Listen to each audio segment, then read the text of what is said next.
Ken, superstar. Hello. Hello. It's very nice to see you.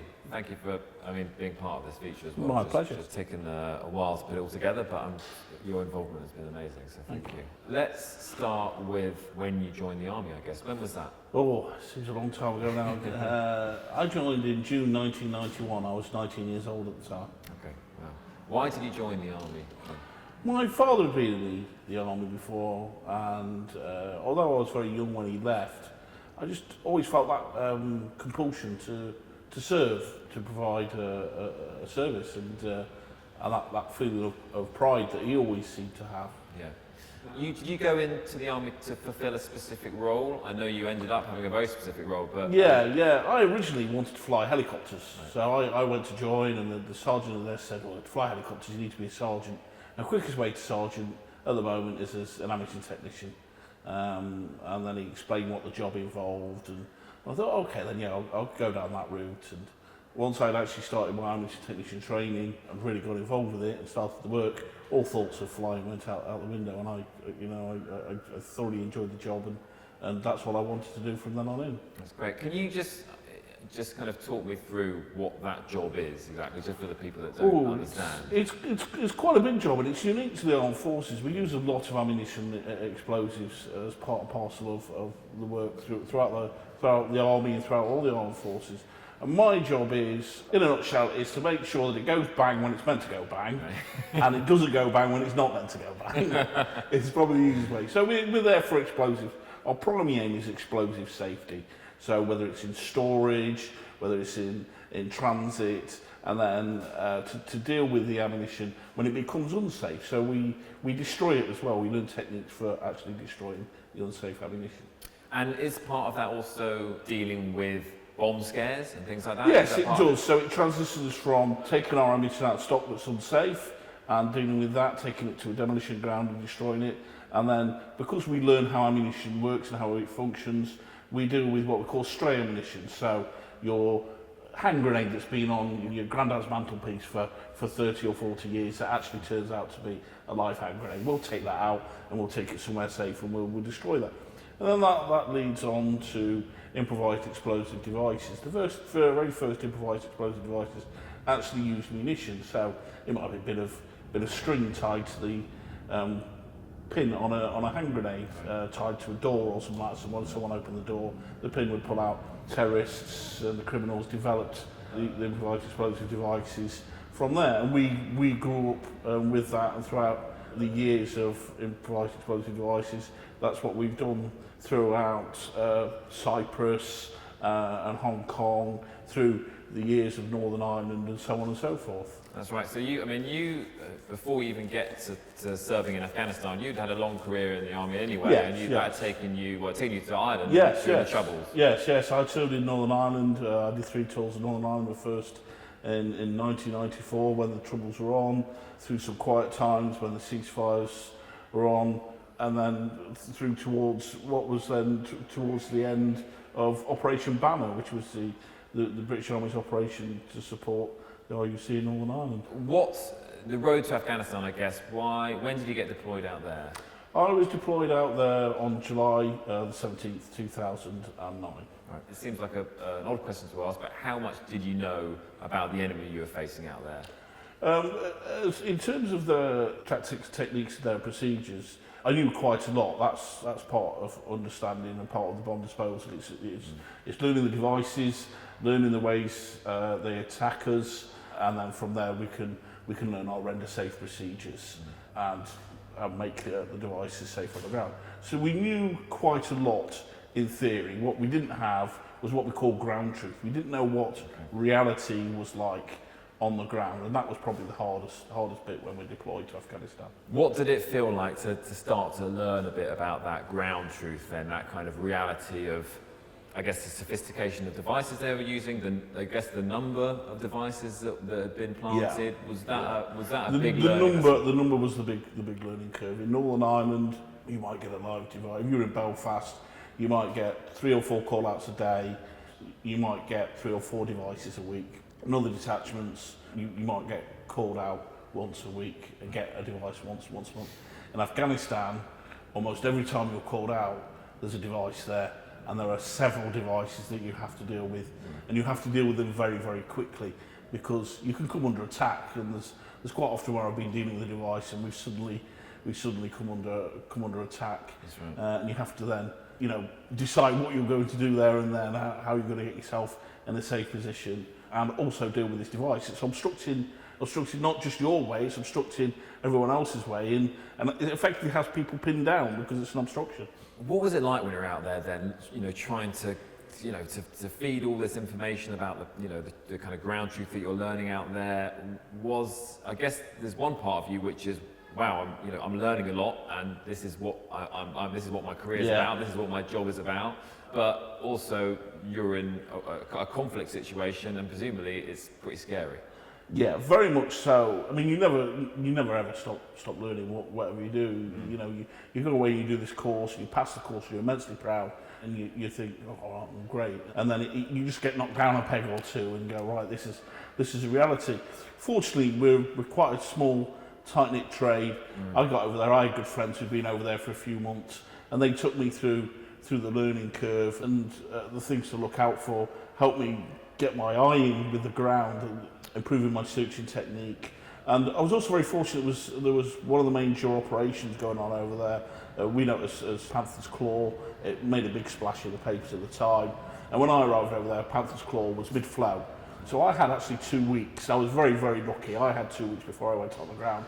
And I used those 2 weeks to acclimatise, to go down the search lanes. We had a whole area in Bastion that was set aside for search lanes. Everyone who goes out on the ground has the training kind of thing, to search. So I was going down there, and the guys down there were setting all the search lanes. They were like quite amazed to see me, and I was going, no, try and catch me out.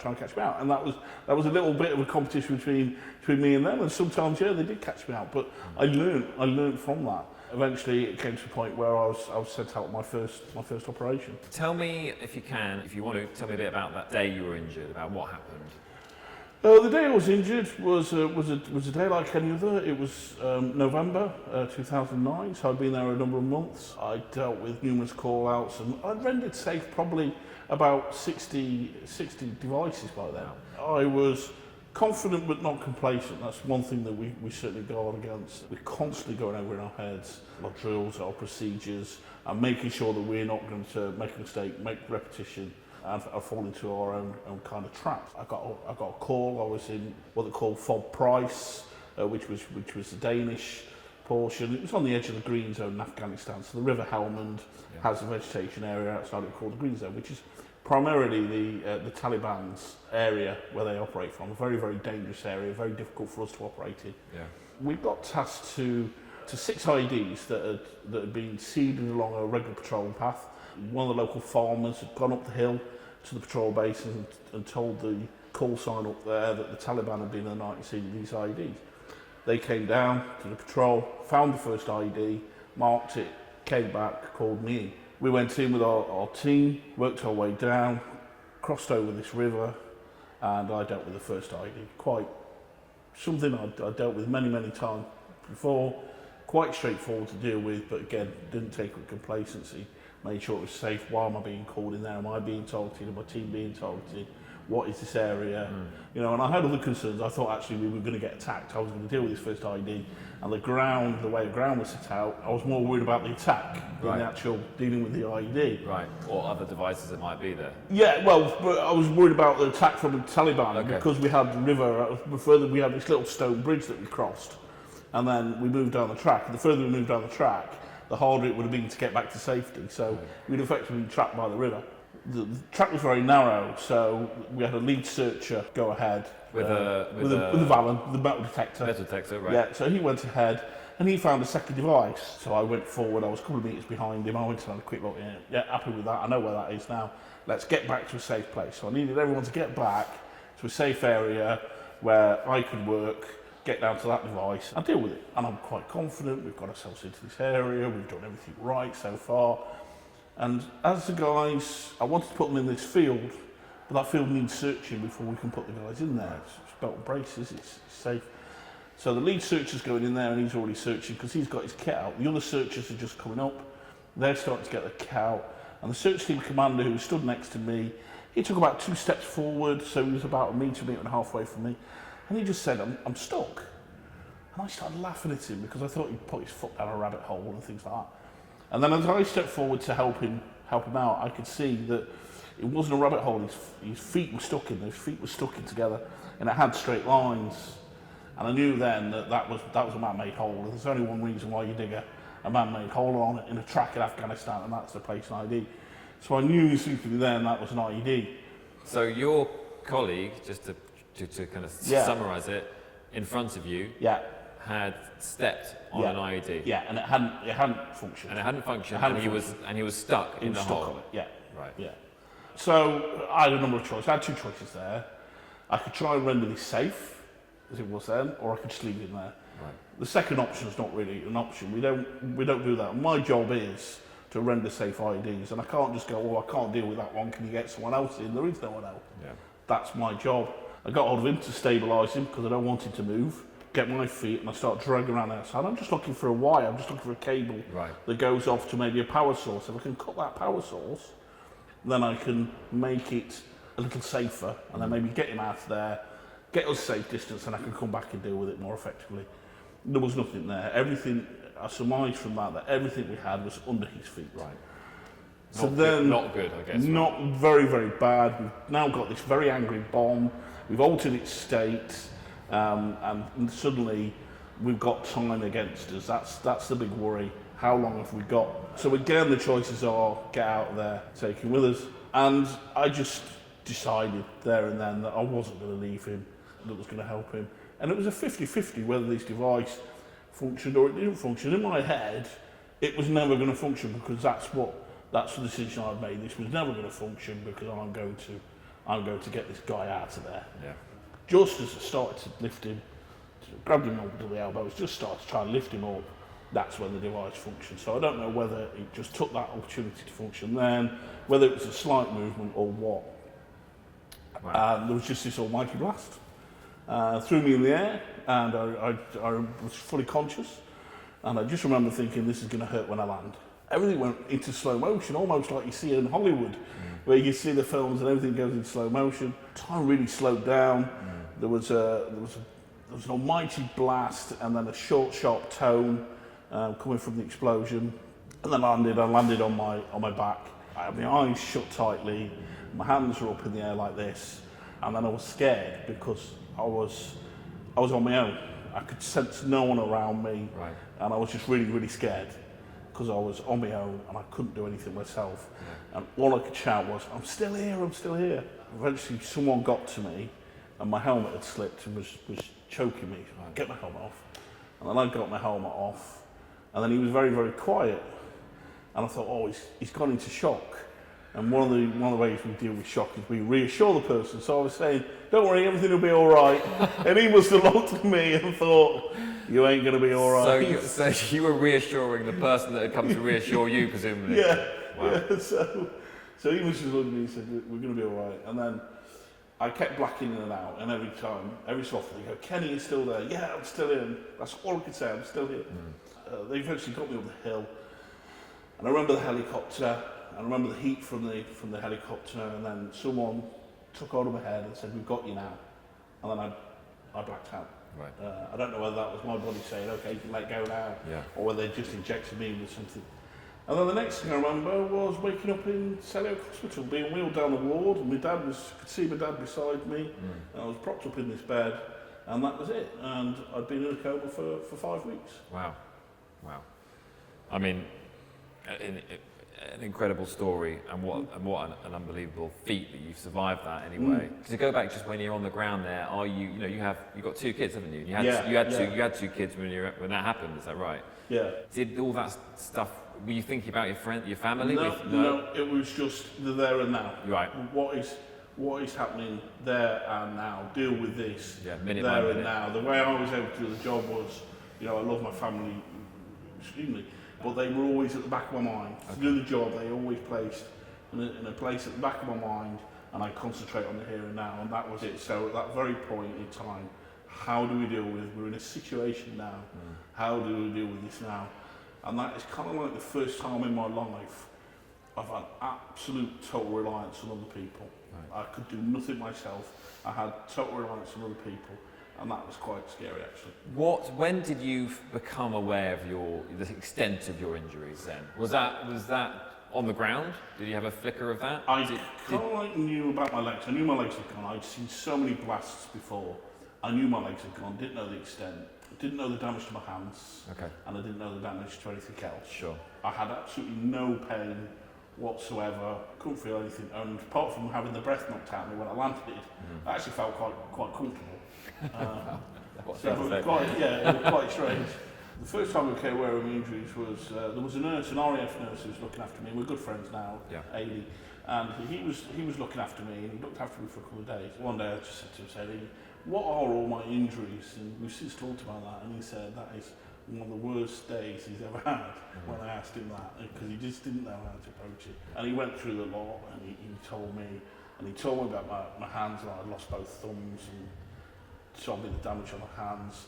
Told me I'd lost both testicles, which I just went, that's it. But what you don't get out of that is they tell you what the loss is, but they can't really explain to you the extent of the damage that's there. Right. You know, so the damage to the hands, for instance, this hand, you'd say, well, you lost a little finger and bits off your other fingers. But it's more than that. There's other damage there that you can't.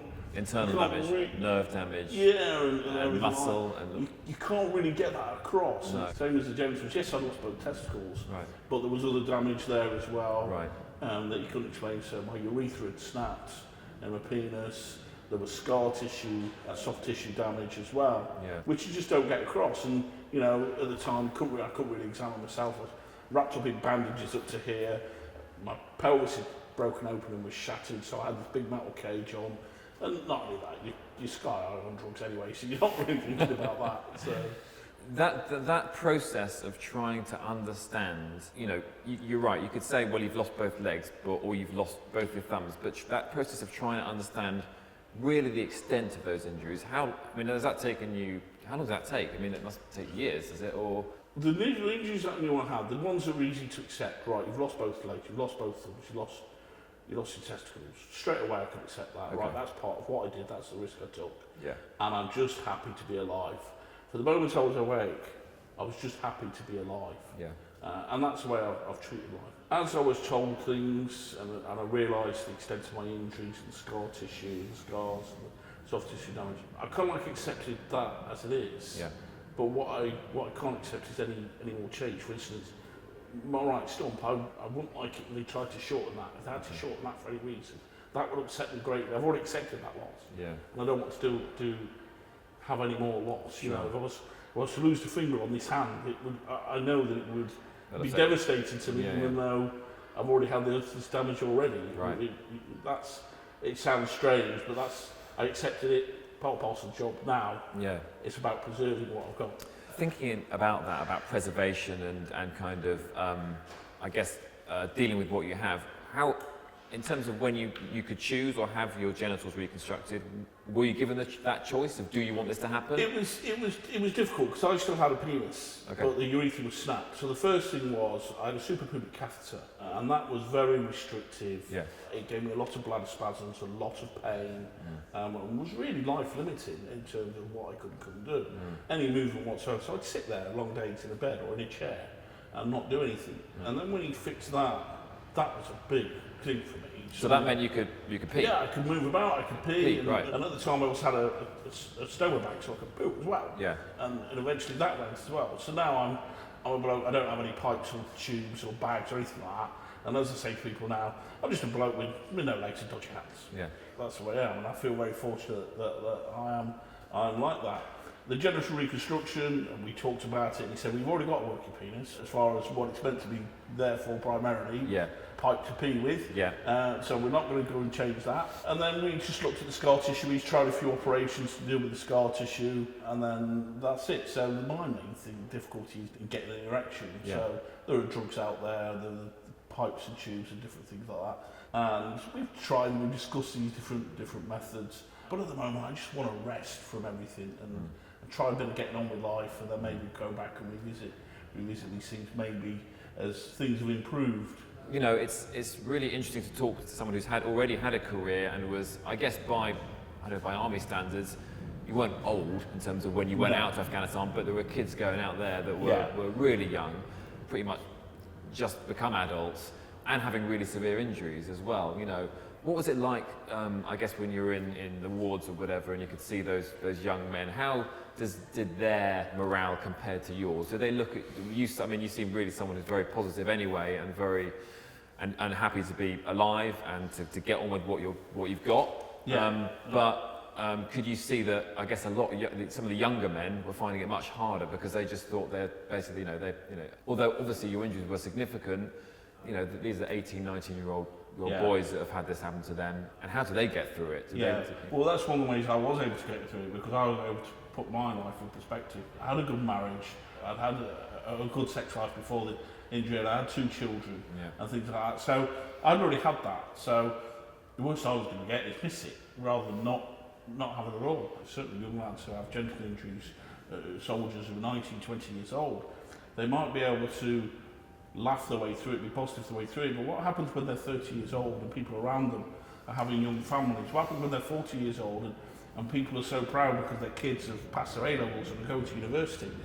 How do they deal with these timelines as they get older and realise I'm not part of that, I can't be part of that generation because of the way they are? So I feel very lucky in that respect.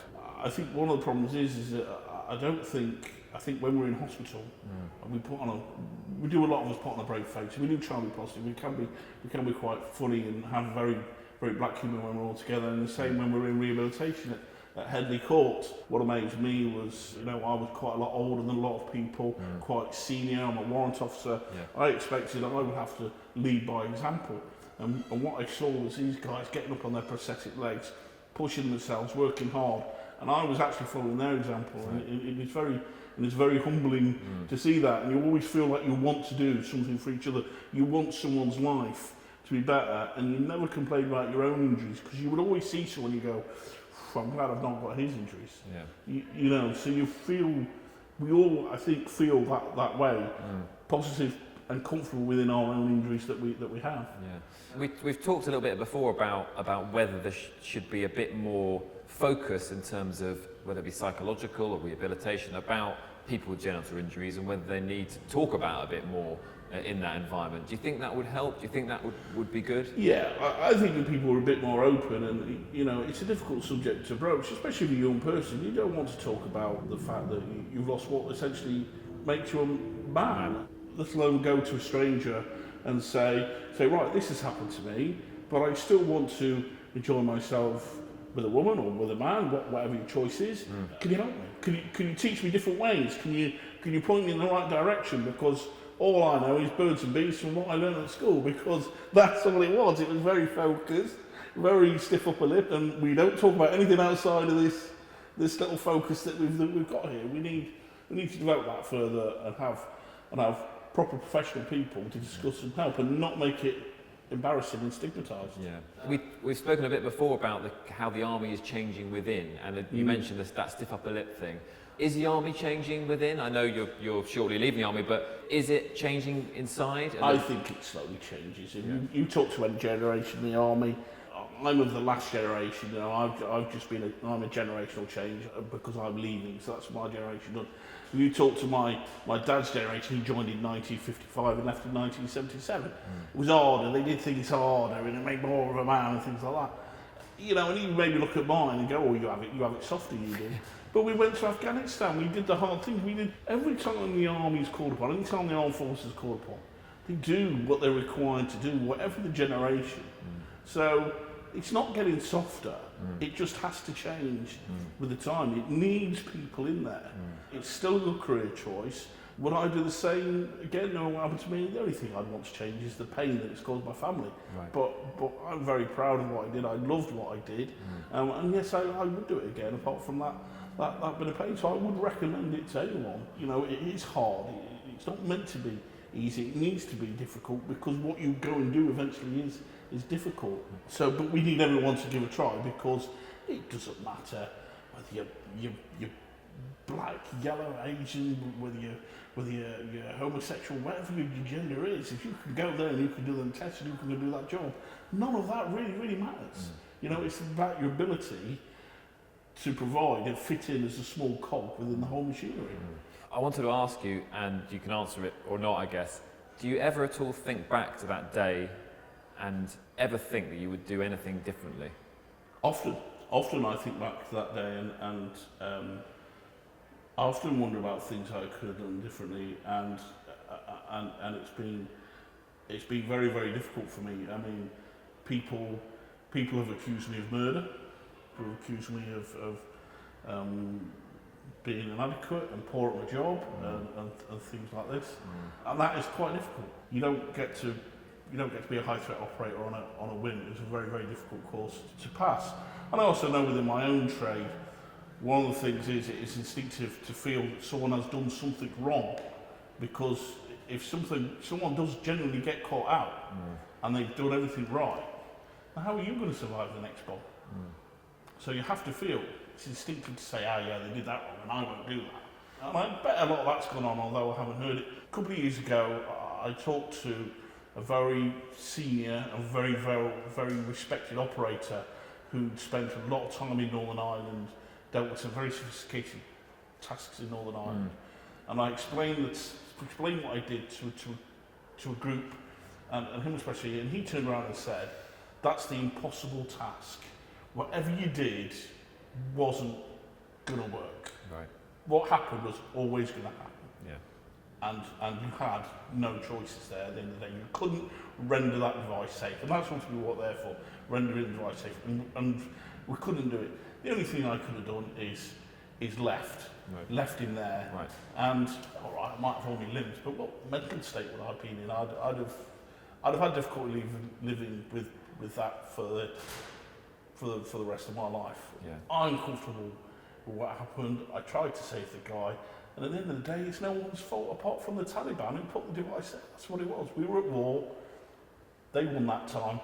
I beat them all the times before that. Or rather, I should say my team beat them all the time before that. One last question, I guess. You have a son and a daughter, don't you? Yeah. That's right. Would your son go into the army?